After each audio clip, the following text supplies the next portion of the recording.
худи Раҳмонов воқеан як ҷинояткор аст. ҷинояткор бо тамоми каломаш, бо ҳарфи калом ҷинояткор аст. ин исботаш ҳам хеле содаву осон аст. чун дар соли 2016 16 ноябр қонуне ба тасвиб расид аз ҷониби маҷлиси намояндагони маҷлиси олии ҷумҳурии Тоҷикистон ки бо номи қонун бо номи асосгузори сулҳу ваҳдат ва пешвои миллат. ин қонун сарапо як қонуни ҷинояткорӣ аст, қонуни ғоратгарӣ аст, қонуне ки Раҳмонов аз ҷиноятҳо мехоҳад бо худаш ин қонунро сипар кунад. ман мехоҳам барои шуна кардан ки дар инҷо овардем ин қонунро, мехоҳам якбор бихонам то ки ҳамватонони ман хубтар ин қонунро дарк кунад.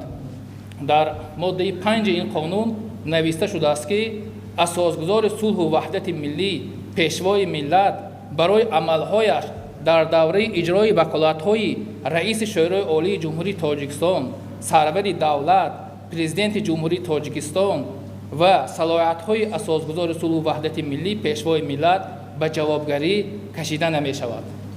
яъне ки ба ҳамон амалҳояш ки солҳои 92-94 то имрӯз кардааст, ба ҳамон амалҳои ҷинояташ ҷавобгарӣ кашида намешавад. воқеан ба ин қонун ба ки зарур аст?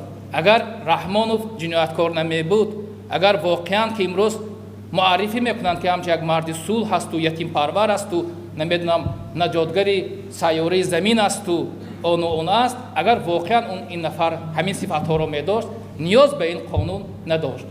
қонуне ки саропо ба ҷинояткорӣ бо ҳамин қонун худашро аз ҷиноятҳо мекунад эмин нигаҳ дорад. ва ҳамчун дар моддаи 17 чунин нависта шудааст ки шахсони воқеӣ ва ҳуқуқӣ барои риоя накардани талаботи қонуни конститутсионии мазкур мувофиқи қонунгузории ҷумҳурии Тоҷикистон ба ҷавобгарӣ кашида мешавад.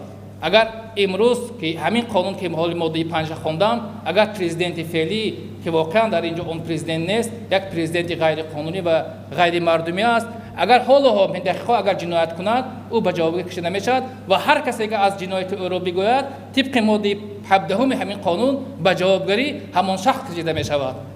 воқеан нигоҳ кунед ки чӣ гуна як қонунест.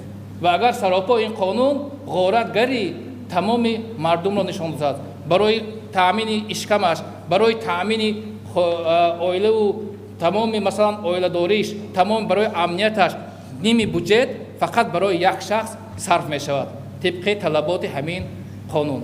ва ман бовар дорам ва мисли ман ҳазорҳо миллионҳо нафар дигар бовар доранд ки имрӯз рӯзе мерасад ки Раҳмонов ба ҷиноятҳои худ, ба он амалҳое ки аз ҳамон ибтидо сар гирифт то охир дар назди қонун ва назди миллат ҷавоб хоҳад дод.